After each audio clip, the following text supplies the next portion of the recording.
What's going on, guys? It's JSGC here, and we're here for the Wigan away FA Cup 5th round preview at the DW Stadium. First up, I just wanted to mention my links to my social media. They're in the description below. My partner channel link will be at the end of this video. My brother, he's doing mixology drinks. Like and subscribe. That means a lot to me. My gaming channel, which I'll be posting in there probably next week, I think. Check that out, like and subscribe, and keep an eye out for that one. Well, that being said and done, let's get on with this preview. So we'll start with our oppositions first. Wigan. I did the Basel preview. You can go check it out. I didn't know a lot about Basel. I know a little bit more now we've played them, but I still don't know fully a lot about Swiss football or about what Basel are doing. I do understand Wigan. I understand League One. I watched a lot of League One football for years, from 2012 through to 2015, following it with Preston. So I know a lot about League One football, the style of play, what they're doing. So there should be a lot more analytical and a lot more opinionative from me. Wigan sit top of League One. A couple of bad results they've had. I'll get to that later on. Their priority has to be getting out of League One and getting back into the Championship, getting relegated last season. That is their priority. They're going to look for this FA Cup match like they have been for the last month or so since they entered into the third round after earning their way through the first and second round. Obviously, League One and below have to go through the first and second. They're looking for momentum, basically, and they're looking to use this. Now, I know for Preston, they played Manchester United in a fifth round match. They lost the match after putting up a good effort, and it spurred them on to end up getting promoted later in that season. They'll be looking for something similar. Wigan, they're going to have games in hand because of this FA Cup match, and it's always better to have points than games in hand. However, they can remain top, then they're under literally no pressure, so they're still looking good, even though they've had a couple of bad results. Wigan, along the way in the FA Cup, they faced Crawley in the first round at home, knocked them out. They had AFC Fylde in the second round away from home. They earned a draw. They ended up going to a replay and winning that at home. They had Bournemouth in the third round. They've knocked Bournemouth out at home, a Premier League side, and they knocked West Ham out in the last round, if you remember, with that spitting incident with Nick Powell. That, again, a home match in the FA Cup against a Premier League side, so that's 2 out of 2 in the rounds that could have possibly faced Premier League teams, have knocked them out. So we've got to be careful here. We don't want to become the biggest scalp from Wigan clawing at us. We don't want that. And I remind you what's happened to Man City the last 2 times that we have faced Wigan in the FA Cup. Of course, exiting in a shock quarter-final, I think it was, a couple of years back, in the famous FA Cup final loss, which ended up being Bobby Manx' last ever game, unfortunately, for Man City. We've moved on since then now. We've got Pep, and hopefully we'll have a better time now. And hopefully win an FA Cup. You know, we're looking for a domestic treble, even a quadruple, still on. Might be ended next week. We'll see. Hopefully not. Wigan, they've got a couple of good players. I've looked at the squad. Sam Morsey, Nathan Byrne, he's a defender. Max Power, Nick Powell, James Vaughan, Will Grigg, who sometimes is on fire, sometimes isn't. They've even got Diavante Cole, if you remember him. He played for Fleetwood, played for Man City youth side as well, criticised us, if you remember, son of Andy Cole. They've got a lot of good players there, quick players. They like passing the ball by the sound of them players, some quick players in there. They've got a lot of problems that can cause City if we aren't careful. I'm confident that we can go in with a strong lineup. I know we're going to rotate because we've got big games coming up, but if we can go in with a strong lineup and we can have them playing as a team, they're obviously competing for playing in the Champions League, competing in playing in the Premier League, and the players, most importantly, because it's the League Cup final next weekend, they're competing for a place to try and win the League Cup.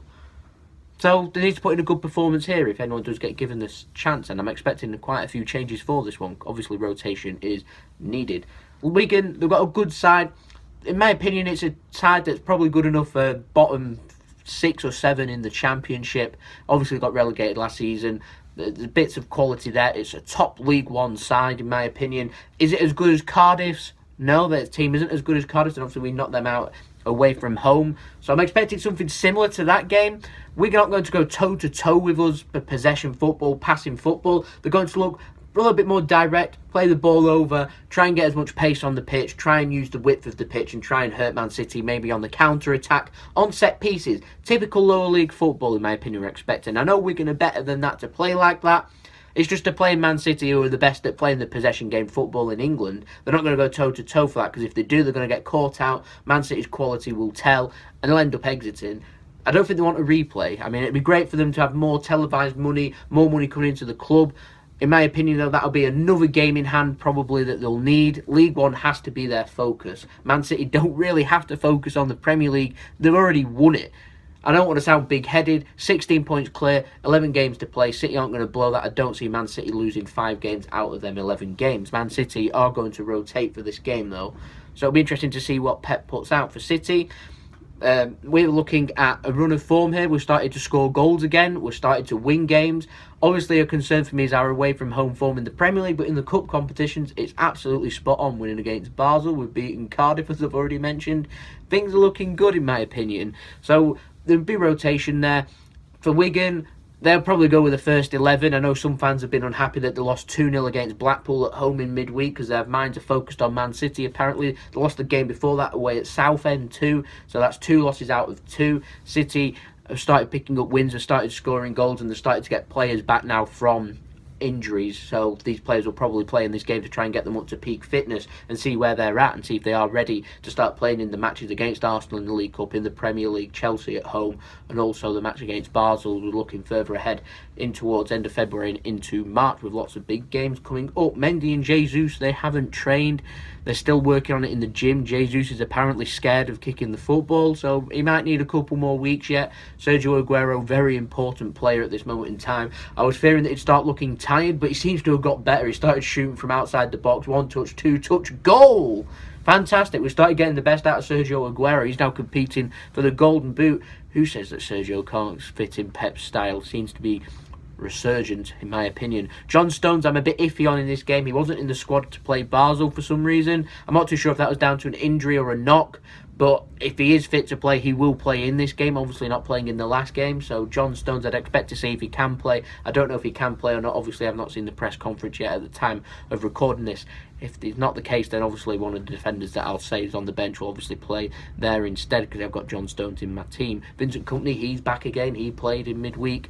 Will we see him again? Possibly. Maybe. Phil Foden, I'm expecting to see. Fabian Delph just come back from injury. Maybe we'll have him going again. Leroy Sané, we might see him again. We might go with a few youngsters. I really do not know. With all that being said and done, that leads me nicely onto Man City's team prediction, which I'm going to pop up for you now. I've gone for Bravo in net. That will happen, okay? Danilo and Fabian Delph. I think Fabian Delph needs game time more than anything. He didn't look like bad out or out of place. He just looks like he needs game time to get back into it. What perfect way then to do it with a nice few 6-day rest and another 6-day rest before the League Cup final. So I expect Fabian Delph to be playing. If not, we'll probably see Zinchenko. Gone for John Stones and Laporte. If they're not fit to play, I think we might see Otamendi there, possibly, or Vincent Kompany. I put a Darabio on the bench, but I don't think we'll see him start in this game, certainly. Gone for Fernandinho, Tavares. I've gone for Gundogan, Yaya Toure and Brahim Diaz. I know that's not the greatest of midfields, but I see no reason to use David Silva, who's just got over a knock, who likes travelling from Spain for obvious reasons with his family. Kevin De Bruyne, it'd be great to give him a rest too. Yaya Toure, I've not seen a lot of. Brahim Diaz, he's been floated in and around on the bench. Will he be able to play? It'd be lovely to see him. Phil Foden's another one that I put there along with Bernardo Silva. Bernardo Silva's played a lot of games though, so it'd be interesting to see if we go for Leroy Sané, maybe put Leroy Sané on the right or put Phil Foden on the right. We'll have to see. And I've gone for Aguero up front, literally because we've not really got any other options other than Nemicha, I think is how his name's pronounced. For the bench, I've gone for Edison, Walker, Darabio, Zinchenko, Sané, Nemicha and Fernandinho. We might see De Bruyne or someone. I really do not know. Let me know of your team predictions in the comments below. Wigan fans, let me know of your side, what you think. I know they've got Craig Morgan there, but I don't think Craig Morgan's that good, if I'm honest. No, don't seem to have played it. I'm not sure if he's played many games for Wigan this season. I know he used to play for Preston.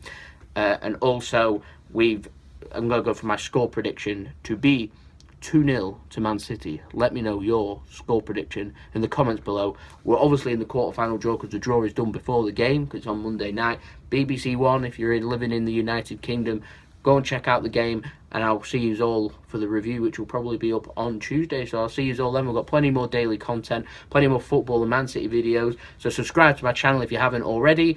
Let me know what you think in the comments below. Leave a big thumbs up. Check out links in social media and links at the end of this video. And I'll see you all very soon in JSGC. Hope you'll have a wonderful rest of your day. Enjoy the game. Peace. Ciao for now.